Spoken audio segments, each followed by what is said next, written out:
story of what is happening in Kapedo matters in security, and over the weekend, a General Service Unit Operation Commander was killed in Kapedo by suspected bandits. This happened after the commander, the GSU Operation Commander, had attended a peacekeeping mission and food distribution baraza that was being done there. Now, sadly, 3 members of parliament who attended that meeting are reportedly stuck in that area. They cannot leave because of the security situation there. So far, we know that 4 schools in Kapedo have been closed. This is a discussion we had last week with the Rift Valley Regional Commissioner, George Natembeya. But then I bring in one of the members of parliament who is among the 3 members of parliament who are stuck there. I'm now speaking to Turkana East Member of Parliament, Ali Lokiru, who is there. And thank you so much, Honorable Lokiru, for talking to us here on KTN News Center, joining us via way of phone. Good morning. I know where you are right now. It is not a good morning for you and your 2 other colleagues. Kindly paint for us a picture of how Kapedo is right now.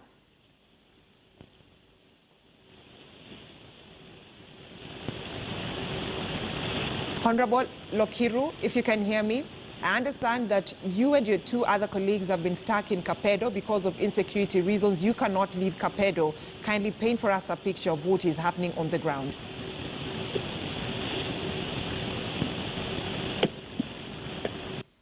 All right, we're still trying to get a hold of Turkana East Member of Parliament, Ali Lokiru, who went to Kapedo together with his 2 other colleagues, James Lomenen, Turkana East South, Member of Parliament, and also John Lodepe, Turkana Central Member of Parliament, who are actually locked up in a village following that attack, the banditry attack that happened in Kapedo over the weekend during a food distribution and peacekeeping baraza. And is now joining us via way of phone. We have Turkana East Member of Parliament, Ali Lokiru, joining us now. Good morning, Honourable Member of Parliament for Turkana East. Kindly paint for us a picture of what is happening in Kapedo, because I understand you're stuck there with your 2 other colleagues. Good morning. We are currently at Kapedo. Stuck here with my colleague from Turkana South, Honorable Omenen, and my counterpart from Turkana Central, Honorable Odepe. The situation currently is tense, and the whole night the bandits engaged the police officers. The whole night there were bullets all over. And as we talk now, nobody has left their houses. Everybody is locked inside their houses. We came here to condole with the families of people that were killed by the bandits last week, and also to check on the families that their houses were burnt, because over 20 houses were burnt by bandits from Tiati constituency.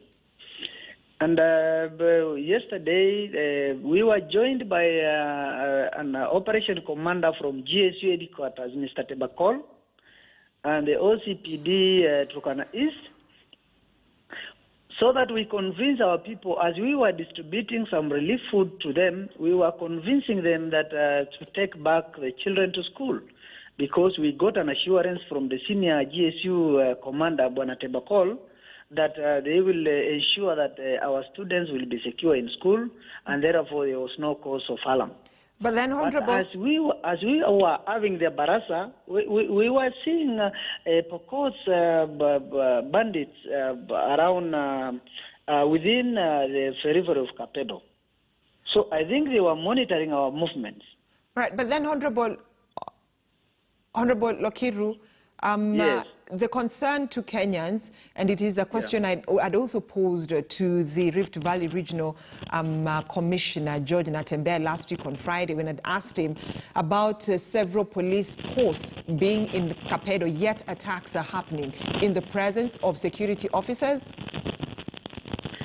Yes, this happens. In fact, now, yesterday, the senior officer has already been killed, the one that was sent from GSU headquarters, Mr. Tebakol. 2 other officers have been injured. So even the officers here are also at risk. The OCPD yesterday left at night towards Lokori and left us here. His vehicle was also attacked. So these people are surrounding all over. I think to them, this country is managed by terrorism.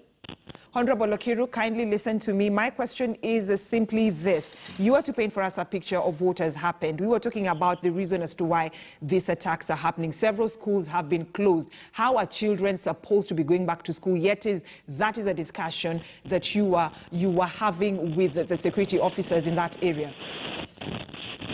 Yeah, they promised that they will guard the schools so that the children will go back to school. That is what we agreed. But immediately after that, the attacks were all over. So that claimed the life of the senior officers. Have you tried to reach out to the Rift Valley Commissioner, the regional commissioner, concerning the situation that you're facing right now in Kapedo? We've been contacting the regional commissioner on several occasions. Even yesterday, the governor himself called him. But he seems not to take priority. Kapedo is not a priority to him. All right, so far we know the saddest situation is the country losing the General Service Unit. Operation Commander was killed by the suspected bandits. Any other injuries or reported deaths? Because you're saying that as of last night, there was a bit of some fire exchanges between the banditries and police officers. Any deaths or injuries that have been reported? There are other two officers that were also injured yesterday. One from Kakongu, the vehicle that escorted us from Lokori to Kapedo. The driver, one of the officers in that vehicle was injured. All right, and you are the people's representatives in Parliament. Together with your two other colleagues who are stuck with you in Kapedo as we speak, because you're saying you're indoors, no one can leave their houses because of this insecurity situation. What are you going to do once you manage to get out of that? What are you going to do when you go back to Parliament to ensure that the people of Kapedo are safe? The government knows the problem of Kapedo. It knows. So we will pile pressure on government because it's the responsibility of the government to protect the lives and properties of people. So that is the responsibility of the government, and the people who are in office now sought to protect the constitution. So they have to do their work to make sure that all these guns that are outside there that are illegal have been taken by the government. Because once these illegal guns are with the members of public who have not gone to school, they think they fancy killing people, they fancy burning houses, then we will never have peace. All right, but then we have been, let's talk about the disarmament exercise that has been happening in the entire Rift Valley region. How successful has it been? Because from this situation, what is happening in Kapedo, it looks like there's a huge hurdle that the government has to handle. Yes, the disarmament, our people, Turkana East, Turkana South, we surrendered the illegal firearms to the government, and it has been announced on several occasions. All the illegal guns were taken. All the NPRs were disarmed. But for Tiati, nothing has been done to date. So the reason why they are doing that, we don't know. The government knows. All right.